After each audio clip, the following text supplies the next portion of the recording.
नमस्कार दोस्तों, आज के इस वीडियो में हम बात करेंगे कि ऐसी कौन कौन सी मिस्टेक्स हैं जो जाने अनजाने हमसे या हमारी टीम से जब हम मॉडल किचन बनाते हैं वो हो जाती हैं। तो चलिए देर ना करते हुए शुरुआत करते हैं आज का ये वीडियो। आप भी अगर चाहते हैं कि हमारे ये वीडियोस का अपडेट आपके पास पहुंचता रहे तो नीचे सब्सक्राइब का बटन है, उस पर क्लिक करके बेल आइकन को दबाना मत भूलिएगा। इससे आपको लेटेस्ट अपडेट हमारे वीडियोज़ के मिलते रहेंगे। दोस्तों, इसमें सबसे पहला जो पॉइंट है वो आता है आपका किचन का फ्लोरिंग, क्योंकि इसके अंदर क्या होता है कि आप जो फ्लोर की अगर हम बात करते हैं तो फ्लोर के अंदर जो है आधे से 1 इंच का एक स्लोप दिया जाता है, जिससे कि आपका पानी जो है वो फ्लोर पे ना रुक के सीधा आपका जब भी किचन को धोते हैं तो उसका पानी सीधा ट्रैप की तरफ जाए। कई बार इसका जो स्लोप होता है यानी कि जो ढलान हम बोलते हैं, इस ढलान को गलत डायरेक्शन के अंदर कर दिया जाता है और उससे जहाँ पे ट्रैप होता है वहाँ ना होकर पानी कहीं और इकट्ठा हो जाता है, जिससे वाइपर के थ्रू वाइप करके आपको उस ट्रैप की तरफ भेजना पड़ता है। और ये प्रॉब्लम आपने देखा होगा बाथरूम्स के अंदर, बाहर बालकनीज़ के अंदर और छत पे आपने देखा होगा कि ये प्रॉब्लम जनरली लोगों को फेस करनी पड़ती है। तो सबसे पहले जब भी आप इस किचन की फ्लोरिंग करते हैं तो उसका ढलान यानी कि जो स्लोप है उसका बिल्कुल ध्यान रखिएगा कि स्लोप का जो भी आधा या 1 इंच का जो आप ड्रेन दे रहे हैं वो आपके सीधा ट्रैप के पॉइंट की तरफ जाए। दूसरा पॉइंट आता है दोस्तों इसका प्लेटफॉर्म। ये 4 इंच का प्लेटफॉर्म होता है जिसके ऊपर आपके बॉटम के कैबिनेट्स रखे जाते हैं। इस प्लेटफॉर्म को भी लोग कई बार 2.5 या 3 इंच का बना देते हैं क्योंकि उन्हें ऐसा लगता है कि इसकी ज़्यादा ज़रूरत होती नहीं है। लेकिन जैसा कि आप सभी जानते हैं, किचन को जब भी धोया जाता है उसी पानी की छींटें अप्रोक्सीमेट 2.5 से 3 इंच या कभी कभी 4-4 इंच तक भी जो है जो कैबिनेट्स रखे हुए होते हैं उनके ऊपर वो छींटें पड़ जाती हैं, जिसमें बाद में क्लीनिंग में बहुत दिक्कत आती है। तो दोस्तों, वो जो प्लेटफॉर्म है आपका वो कम से कम 4 इंच की हाइट का होना चाहिए। अब बात आती है इस प्लेटफॉर्म की डेप्थ की। तो अगर हम इस प्लेटफॉर्म के ऊपर अपने बॉटम के कैबिनेट्स जो हैं वुडन के बनाते हैं तो इसकी डेप्थ होनी चाहिए 20 इंची, और अगर इसको हम मार्बल पार्टीशन के थ्रू अपने कैबिनेट्स बना रहे हैं तो इसकी डेप्थ होती है 22 इंची। और ये जो प्लेटफॉर्म बनता है ये पूरा वाटर लेवल में बनता है, इसके अंदर कोई भी स्लोप नहीं आना चाहिए। आपका जो फ्लोर है, फ्लोर में बेशक आपका आधा या 1 इंच का स्लोप जो भी आप चाहते हैं उसके हिसाब से आप उसको बनवा सकते हैं। अगर हम प्लेटफॉर्म की बात करेंगे तो प्लेटफॉर्म जो है आपका वाटर लेवल में रहना चाहिए, जिससे कि आपके मार्बल के पार्टीशन या वुडन के कैबिनेट्स जो भी आप उसके ऊपर रेस्ट करवाते हैं वो बिल्कुल वाटर लेवल में ही लगे, क्योंकि वो अगर वाटर लेवल में रहेंगे तो उसके ऊपर जो आपका स्लैब लगना चाहिए वो भी वाटर लेवल में रहेगा। एक चीज़ इसमें और ध्यान रखने वाली चीज़ होती है कि जो इसकी डेप्थ है, जिसको मैंने अभी बोला है 20 इंची या 22 इंची रखते हैं, ज़्यादातर लोग उसे 24 इंच रख देते हैं, लेकिन मैं आपको बताना चाहूँगा 24 इंची जो है वो हमेशा आपका जो किचन का काउंटर होता है उसकी डेप्थ 24 इंच होती है, ना कि आपके प्लेटफॉर्म की। दोस्तों, तीसरी मिस्टेक होती है डिज़ाइनिंग पार्ट के अंदर। आप जितनी मेहनत अपनी डिज़ाइनिंग पे कर सकते हैं उतनी मेहनत आपको इसमें करनी चाहिए, या किसी प्रोफेशनल के जरिए आपको इस किचन की डिज़ाइनिंग करवा लेनी चाहिए, क्योंकि डिज़ाइनिंग के बिहाफ पे ही आपके सारे इलेक्ट्रिकल के पॉइंट्स, प्लम्बिंग के point, local tile, designer tile, lights, तो वो सारी चीज़ डिपेंड करती हैं। अगर आप वहाँ पे थोड़ा सा भी मिस्टेक कर देते हैं तो एंड ऑफ द रिज़ल्ट आपका किचन जो है वो आपकी रिक्वायरमेंट को तो फुलफ़िल कर सकता है, लेकिन एक जो डिज़ाइनर अपील होनी चाहिए वो नहीं हो पाती है, और उसके अंदर बहुत सारी कमियां ऐसी हैं जो आपको बाद में दिखाई देती हैं, और उस समय आपको लगता है कि हाँ शायद हम उस डिज़ाइनिंग पार्ट को कंप्लीट पहले करवा लेते तो हमें इस तरह की कोई प्रॉब्लम फेस नहीं करनी पड़ती। क्योंकि दोस्तों, जो प्रोफेशनल डिज़ाइनर होते हैं वो आपकी रिक्वायरमेंट और डायमेंशन के हिसाब से आपको एक ऐसा बेटर लेआउट आपको प्रोवाइड करते हैं जिससे कि आपकी सारी रिक्वायरमेंट फुलफ़िल हो जाती हैं। कहाँ पे किस तरीके का हार्डवेयर, मटेरियल, वो भी आपको सजेस्ट करते हैं, और साथ साथ आपको ये भी बताते हैं कि आपकी किचन का लेआउट जो है straight line, L shape, U shape, parallel, किस तरीके का डिज़ाइन आपके किचन में सूट करेगा। दोस्तों, स्टार्टिंग की जो तीनों मिस्टेक्स हैं वो बहुत टेक्निकल और बेसिक मिस्टेक्स होती हैं। इसके अंदर डिटेल के अंदर मैंने आपका एक वीडियो पहले बनाया हुआ है, आप चाहें तो डिस्क्रिप्शन में उसका लिंक दिया हुआ है, डिटेल में आप उसको देखना चाहें तो जाके देख सकते हैं। और डिज़ाइनिंग पार्ट के अंदर भी किस तरीके का मटेरियल, हार्डवेयर और क्या डिज़ाइन हमें अप्लाई करना चाहिए उसके ऊपर भी हमारे पहले 2 वीडियोस आ चुके हैं, उनके भी लिंक्स हमने डिस्क्रिप्शन में दे रखे हैं, वो भी जाके आप आइडिया लगा सकते हैं कि आपकी किचन अगर बाई चांस एल शेप है और जो डायमेंशन के ऊपर हमने डिज़ाइनिंग बनाई हुई है अगर वो आपके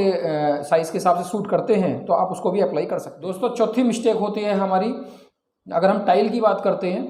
तो जनरली होता क्या है कि डिज़ाइनर टाइल एरिया यानी कि जो जो विजिबल पार्ट होता है हम सिर्फ उसी की बात करते हैं कि वहाँ पे हमारी टाइलिंग आ जाएंगी, लेकिन वो ये ध्यान नहीं रखते हैं कि जो टॉप कैबिनेट, बॉटम कैबिनेट या आपका कॉलम यूनिट्स यानी कि आपको अपने हर कैबिनेट के पीछे टाइल्स जरूर लगानी चाहिए, बेशक वो आपकी लोकल टाइल हो, क्योंकि वो विजिबल नहीं होती हैं, तो आप इकोनॉमिकल रेंज की टाइल वहाँ पे लगा सकते हैं। क्योंकि अगर फ्यूचर के अंदर आपको कभी भी सीपेज की प्रॉब्लम फेस करनी पड़ी तो उसकी वजह से जो टर्माइट का जो इशू उठता है वो आपका नहीं उठेगा, यानी कि आप उसे पहले से ही जो है इसका सोल्यूशन लेके चलें। दोस्तों, पांचवी मिस्टेक होती है हमारे टॉप और बॉटम कैबिनेट्स की डेप्थ की वजह से।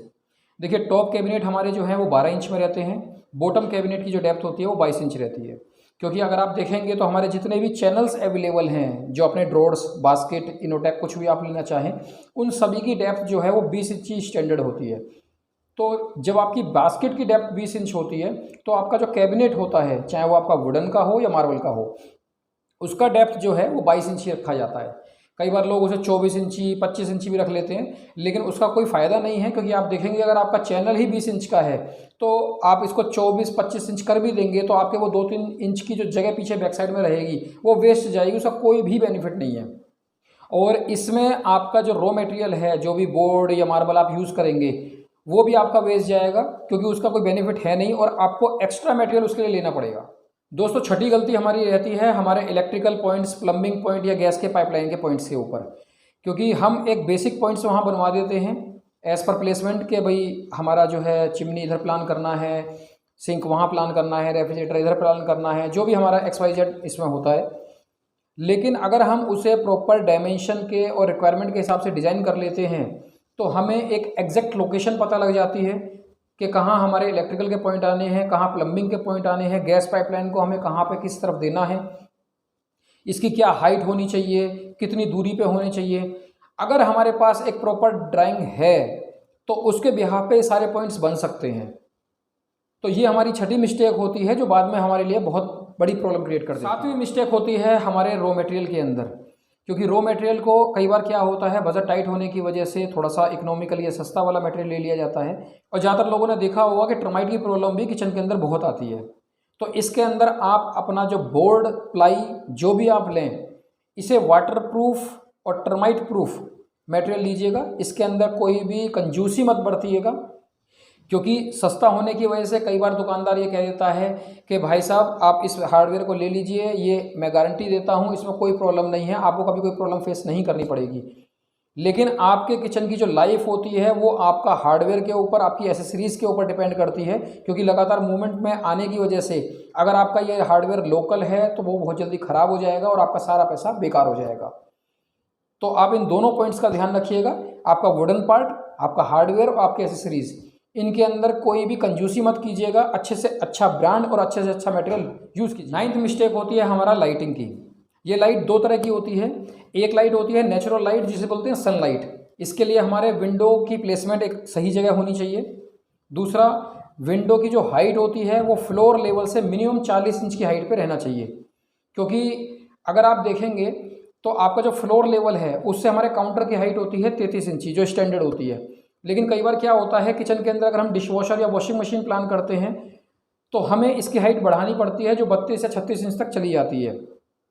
तो आपकी जो विंडो स्टार्ट होनी चाहिए वो फ्लोर लेवल से 40 इंच से स्टार्ट होनी चाहिए। इससे फ्यूचर में आपको कभी भी काउंटर की हाइट या स्टैंडर्ड 33 इंच रखें या मैक्सिमम 36 इंच रखें, आपकी विंडो कभी भी इसके ऊपर असर नहीं डालेगी।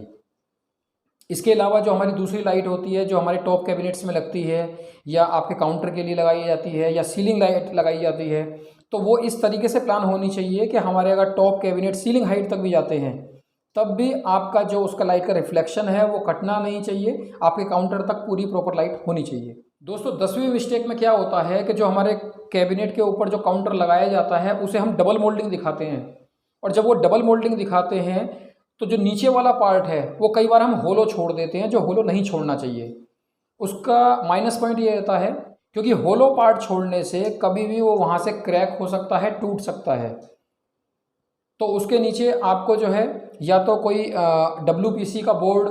या वाटरप्रूफ प्लाई या फिर आपको नॉर्मल जो मार्बल होता है उसकी एक लेयर ज़रूर लगानी चाहिए, जिससे कि वो होलो पार्ट ख़त्म हो जाए और आपको नीचे जो है पूरी प्रॉपर सपोर्ट मिले, जो वो डैमेज ना हो सके। तो 11वीं मिस्टेक होती है कि कई बार हम बहुत ज़्यादा कैबिनेट्स प्लान कर देते हैं किचन के अंदर, इससे किचन बहुत कंजस्टेड लगती है, बहुत हैवी लुक आने लगती है, कोई डिज़ाइनर अपील नहीं हो पाती है उसमें। इसमें आप अपनी किचन को अगर बढ़िया तरीके से प्लान करते हैं, अच्छा हार्डवेयर यूज़ करते हैं, अपनी स्टोरेज के लिए बेहतर एसेसरीज प्लान करते हैं, तो उसी स्पेस में आप ज़्यादा अच्छी तरीके से उसको यूटिलाइज़ कर पाएंगे। बट उसको कैबिनेट्स अगर आप हर जगह बना देंगे, सीलिंग हाइट तक बना देंगे, कोई भी वॉल फ्री नहीं छोड़ते हैं, तो उससे वो किचन बहुत ज़्यादा कंजस्टेड लगती है और ऐसा लगने लगता है जैसे कि just like a store room. तो कोशिश कीजिएगा कि किचन की जो वुडन कैबिनेट्स हैं उसको लाइट डिज़ाइन प्लान करें। 12वीं मिस्टेक होती है हमारे किचन के सिंक के ऊपर। ज़्यादातर लोग क्या करते हैं, किचन में जो सिंक प्लान करते हैं, चाहे वो सिंगल बोल प्लान करें या डबल बोल प्लान करें, इसके साथ एक ड्रेन बोर्ड आता है। कई बार लोग ये कहते हैं कि हम इस ड्रेन बोर्ड को नहीं चाहते हैं क्योंकि हमारा जो काउंटर है वो ख़त्म हो जाएगा। लेकिन दोस्तों अगर आप देखेंगे तो जब सिंक के अंदर बर्तन धुलते हैं और उसे काउंटर पे रखा जाता है तो उसके अंदर एक वैक्यूम बन जाता है जिससे कि उस बर्तन को उठाना बड़ा भारी पड़ता है, वो उठ नहीं पाता है क्योंकि उसके अंदर गैस बन जाती है। अगर आप इसमें सिंक के साथ अपना ड्रेन बोर्ड प्लान करते हैं तो आप देखेंगे उसके अंदर ना ग्रूविंग्स होती हैं, यानी लाइनें होती हैं, और जब आप बर्तन धोने के बाद उसके ऊपर रखते हैं तो उसका जो पानी है वो ड्रेन करके आपका ड्रेन बोर्ड के थ्रू सिंक में चला जाता है और गैस भी उसमें नहीं बन पाती है, तो जिससे कि आप इजीली उसको उठा के जो भी उसका यूटेंसिल बास्केट है उसके अंदर आप रख सकते हैं।